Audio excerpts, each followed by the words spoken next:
Well, here we are after about a week of working on the boat. Got a bunch of stuff cleaned up. It feels kind of like a boat again instead of a disaster. It's a lot like cleaning up a flooded house. Only there's nowhere to wash stuff except for down into the bilge, and then you gotta muck it all out.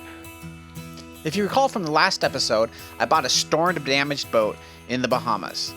In this episode, we need to get that boat to a place where I can work on it and start the cleanup. When I first looked at the boat, it was over in Marsh Harbor, near where it had been damaged by the hurricane. And so I had secured a location in Freeport at the salvage yard where I could work on it for a little while. And so the goal was to get it towed over there. And then after I had it there and got it fixed up, I was hoping to then get it over to my house, which is in Florida, right kind of by Indian Harbor Beach. The towboat captain we had was better than Captain Ron. He didn't have a glass eye, but he had a peg leg. Anyway, he did a great job towing the boat, was able to bring it safely. The first big job when we arrived in Freeport was getting the mast and the rigging and everything unloaded.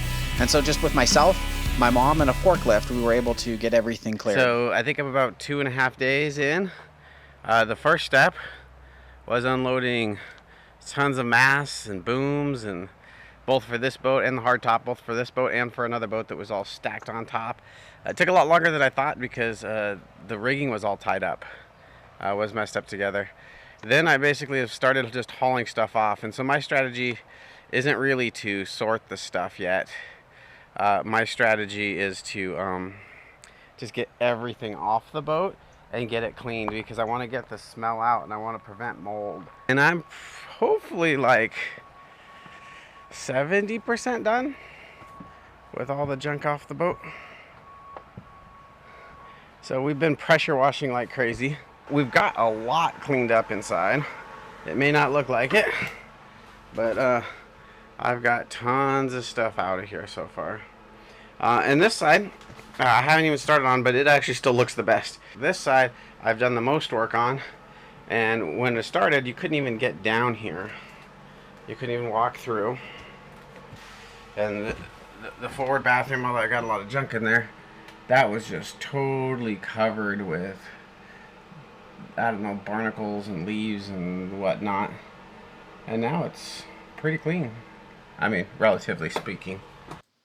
Just to give an idea what the boat was like before, these are some shots from back when the boat was in Marsh Harbor to see all the junk and the dirt that was in here. And then when you compare this to the new walkthrough, you can actually start to see the difference. Yesterday was this guy. This is definitely the worst part of the boat, the master cabin. And you can see that's where the damage is on the outside and the damage to the roof. So this was completely underwater basically for quite a while. Alright, here we go.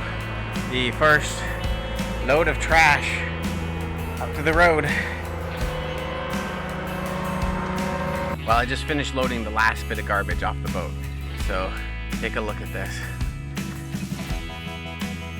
There is just a mountain of trash. And this is just the trash that came off the boat. Let alone there's the cushions over there. There is a lot of stuff that I still need to sort out. The next big job was pressure washing the outside of the boat. And there was a lot of, where the half of the boat that was underwater, there was a lot of barnacles and stuff on the boat, growth on the boat that I had to wash off. And so not only did I have to pressure wash it, like you see here, and it was hard in this dinghy that's like half inflated that I borrowed from the salvage yard there, I had to scrape it with a scraper to get stuff. So switching back and forth between that. And it wasn't so bad doing the side of the boat, but I had to do under the bridge deck.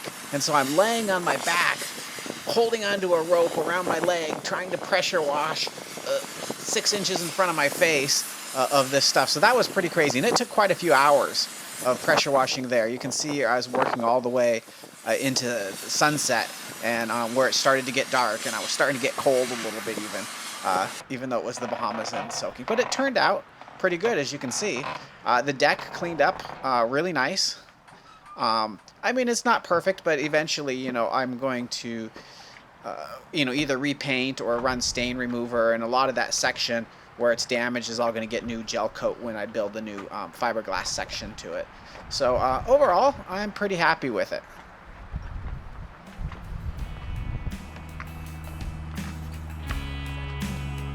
Pressure washing didn't just stop with the outside of the boat. We had to move in and do the inside of the boat too. After a week of cleaning, and there are some spots that are pretty clean, but there are other spots that is just so clean. This bilge here was the most disgusting. And you know what it was? It was decaying plants. The leaves and the mulch and the seawater, that just kind of did the damage. I do have to say, that was one long week. That was a lot of work getting everything cleaned up and doing all the pressure washing. And I have to say thank you to my mom who came out and helped me both pressure washing and running errands. It was a huge help. So am I crazy to buy this boat? Well, overall, I'm actually really happy with it. I was super happy to discover as I went through the boat, I didn't find, and I searched every corner of it, I didn't find any damage that I wasn't expecting. So there was no hidden damage anywhere. I knew about all the damage. So overall, I'm pretty happy. Please like this video and subscribe. That gives me some motivation to keep making these videos if you're interested in it. Stay tuned also for the next episode. We're going to be taking a look at the motors and what happens with those, and you may be a little surprised at what happens actually.